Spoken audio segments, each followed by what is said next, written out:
Labor has advised the Fair Work Commission that it'll withdraw the government's submission to the annual wage review if it wins the election.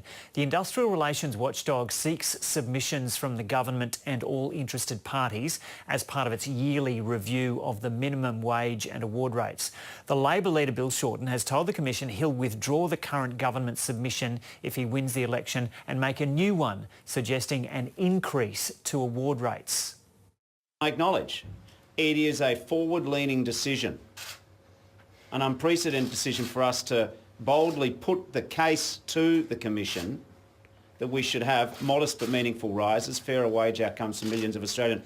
But it is unprecedented to live in a time where we have chronic wages stagnation, which is effectively eating into the household incomes of millions of Australian workers.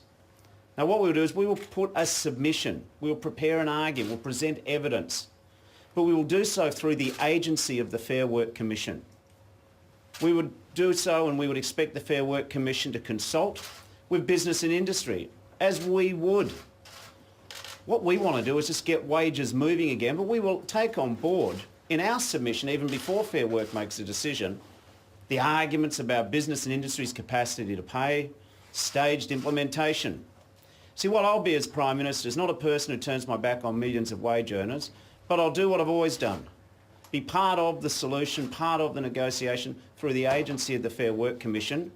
But one thing is for sure, we're not going to give up on trying to move wages because it had been stagnant in Australia, and correspondingly we see 0% inflation, we see a loss of confidence, we see 1 million Australians working 2 jobs just to make ends meet, another 1 million Australians requiring more work, seeking more work, and we've got 4 million Australians, nearly 3.5 million, who are in insecure or part-time work. There is a problem in this country, and Labor won't turn its back, but we will do so in partnership and consultation with industry and business through the agency of the Fair Work Commission.